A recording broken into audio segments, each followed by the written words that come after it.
श्री स्वामी समर्थ. स्वागत आहे तुमचं माझ्या या सक्सेस समर्थ रिनाज या यूट्यूब चॅनलवर. आज आपण माहिती बघणार आहोत 12 ज्योतिर्लिंगांविषयी. 12 ज्योतिर्लिंगांचे दर्शन जो कोणी करतो तो खरंच खूप भाग्यवान ठरेल. पण ज्यांचे 12 ज्योतिर्लिंगाचे जर दर्शन नाही झाले मग त्यांनी काय करायला हवं, किंवा ज्यांचे झाले जरी आहेत तरी देखील त्यांनी नामस्मरण त्यांचं कसं करायला हवं. बघा आपल्या आता बघा 13 ऑगस्ट 2026ला वार आहे गुरुवार. त्या दिवसापासून श्रावण महिन्याला सुरुवात होते. तुम्ही नाही इतर दिवशी पण निदान पूर्ण श्रावण ह्या महिन्यात तुम्ही 12 ज्योतिर्लिंगांचं नामस्मरण हे करायलाच हवं.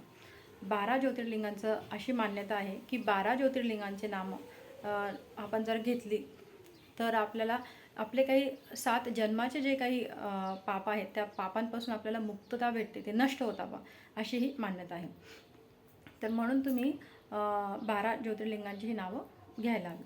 बघा आपल्या नित्यसेवेच्या ज्या पुस्तक आहेत त्यामध्ये 12 ज्योतिर्लिंगांविषयी 12 ज्योतिर्लिंगांविषयी माहिती ही दिली गेली आहे.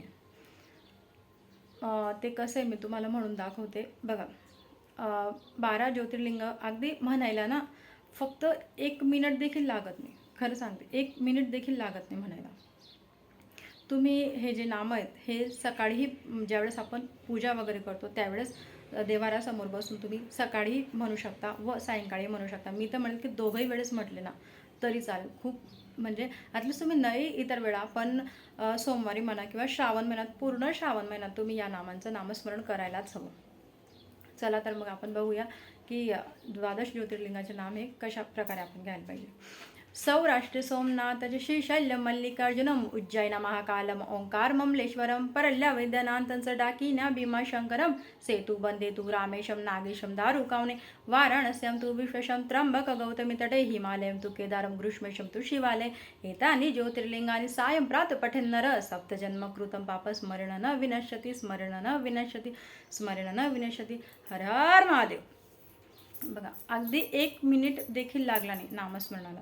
म्हणून तुम्ही या श्रावण महिन्यात रोज सकाळ सायंकाळी म्हणत जा. मी तरी म्हणेल की श्रावण महिन्यात म्हणण्यापेक्षा तुम्ही रोज म्हणत जा. खरंच खूप म्हणजे आपल्यासाठी तरी चांगले. बघा आपण जी काही सेवा करतो ती फक्त आपल्यासाठी व आपल्या परिवारासाठी करतो. म्हणून तुम्ही हे नामस्मरण काही जास्त वेळ देखील लागत नाही. म्हणून नाम हे घेत जा.